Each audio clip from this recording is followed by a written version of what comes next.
The Guyana Teachers Union has taken industrial action in various branches across the country as the union continues to express its disappointment with the government refusal to discuss its multi-year proposal.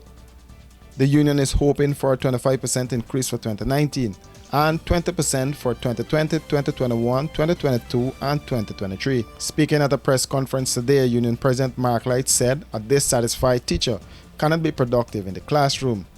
Reports coming out of New Amsterdam of 468 teachers, 202 are absent. Gives us an absent rate of 57%. Coming out of Kanji, like I said yesterday, they were about 70% absent for the day. In the lower quarantine area, we are still compiling the details, but just to highlight 3 schools in the area, Quarantine Comprehensive, with a staff of 57, 51 teachers are absent. In the lower quarantine secondary school, with a staff of 45, 36 teachers are absent. At the Port Moran Secondary School, where I am principal of that school, a staff of 52, 51 are absent.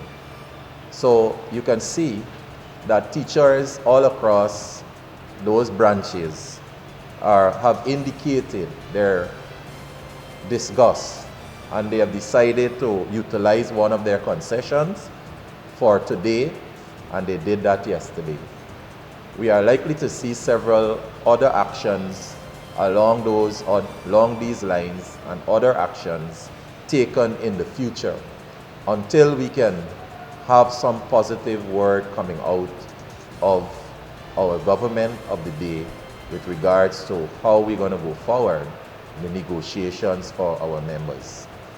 I want to say also that the union has written His Excellency President Ali, indicating that we have always been and are always willing to engage in discussions that we believe has to have a positive outcome. To date, those discussions have not been forthcoming, but we have indicated to him that we are willing and ready. We have also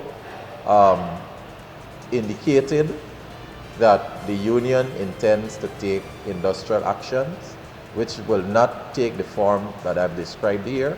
May very well have a whole country rollout of industrial measures taken. In addition to the salary increases, Light also highlighted other aspects of the proposal. We have, as part of our non-salary arrangements, would be things like increases for additional qualification.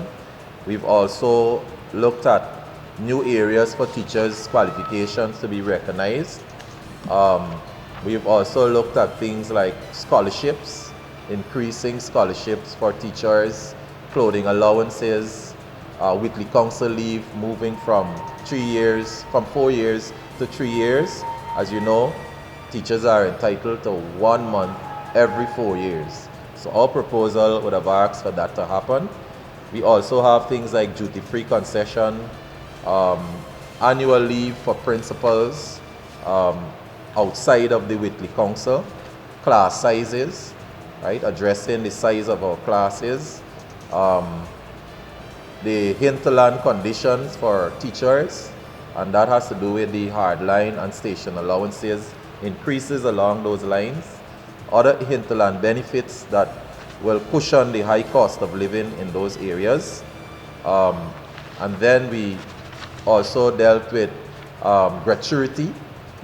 Several teachers have to wait until they attain the age of 50 for early retirement or the statutory age of 55.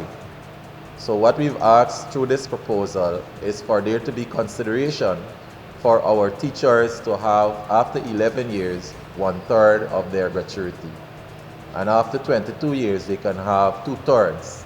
So if they are not going to be in the system until they get to 50 or 33 and 1/3, that those concessions can be meted out. The government had engaged the union early this year, but those meetings bore little fruit.